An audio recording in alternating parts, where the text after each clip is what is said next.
হজরত ওয়ালা মাওলানা শাহ আব্দুল মতিন বিন হুসাইন সাহেব দামাত বারাকাতুহুম হজরত বলেন যে এই পৃথিবীতে অনেক জায়গায় শোনা যায় মানবাধিকার, এই সুরটা, এই আওয়াজটা খুব শোনা যায়। বাস্তবতা কতটুকুন সেটা আমাদের সকলের উপলব্ধিতে আছে। হজরত বলেন মানবাধিকার আছে, মানবাধিকারের পক্ষে বলার লোক আছে, সেটা যেমনই হোক, কিন্তু মাওলার অধিকার এই নিয়ে আলোচনা করার লোক কম। ঢাকায় কিছুদিন আগে সরকার কুকুর মারার উদ্যোগ নিছিল, বেশি হয়ে গেছে, কিছু কমানো দরকার। দেখা গেল কুকুরের ভক্তদের অভাব নাই। কুকুরের গুণাগুণ এবং কুকুরের বৈশিষ্ট্য, কুকুরের উপকারিতা এবং কুকুর আমাদের সমাজের একটা অংশ ইত্যাদি ইত্যাদি ওয়াজ। যারা কুকুরের জন্য এত পাগল, সারা পৃথিবীতে যখন মুসলমানদের উপর নির্যাতন হয়, মুসলমানদেরকে যখন খুন করা হয়, এই কুকুর ভক্তদেরকে তখন আবার কিছু বলতে দেখা যায় না। কেমন কথা, কুকুরের পাগল কিন্তু মানুষের জন্য এরা বলে না। আবার মানবাধিকার একটা ঢাল,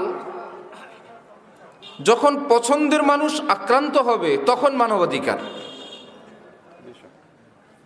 এক বুজুর্গ বলছেন, वो कत्ल भी करते हैं चर्चा नहीं होता, हम आह भी करते हैं तो हो जाती है बदनाम।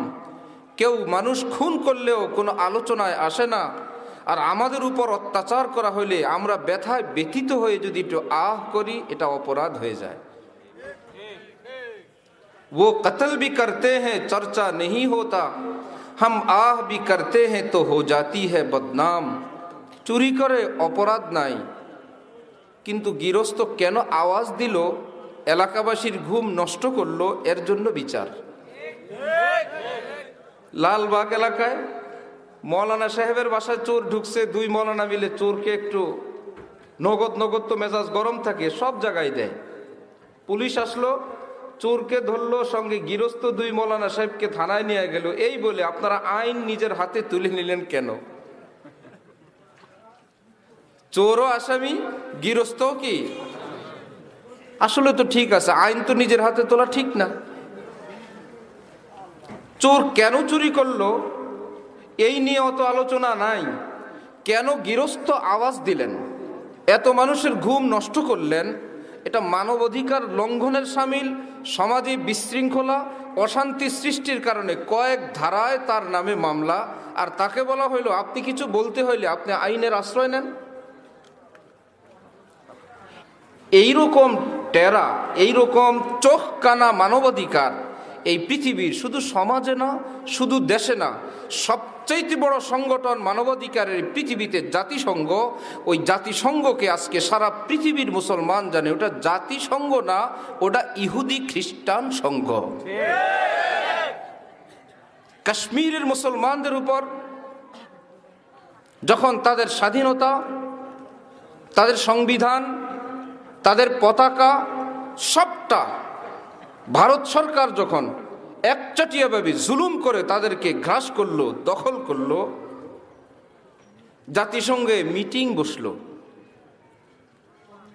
জাতিসংঘের মিটিংয়ের সবচাইতে নিচু, একদম সর্বনিম্ন পর্যায়ের প্রতিবাদ, প্রতিরোধ বা এই মিটিংয়ের একটা খোলাসা, সেটা হলো একটা ব্রিফিং দেওয়া, ব্রিফ করা। জাতিসংঘে বলা হলো এই ব্যাপারে ব্রিফও করা যাবে না। কেন? ব্রিফিং দিলে এটা পাকিস্তানের পক্ষে চলে যায়। আমরা নিরপেক্ষতা বজায় রাখার জন্য এই ব্যাপারে মিটিং হলো, কিন্তু কিছু বলা যাবে না। এই কথা বলবে যে ভাই এই জুলুম অত্যাচার বন্ধ করো, এইটুকু আজ পর্যন্ত একবারও বলে নেই। যখন ইন্ডিয়ার গুজরাটে মুসলমানদেরকে হত্যা করা হলো পুড়িয়ে, এক শব্দ বলে নাই। সারা পৃথিবীর যেখানেই মুসলমান আক্রান্ত, জাতিসংঘের তখন মাথা ব্যথা হয় না। হ্যাঁ, অমুসলিমের ঘরে যদি কেউ ঢিলও মারে, জাতিসংঘ থেকে পরের দিন বিষয়টা গভীর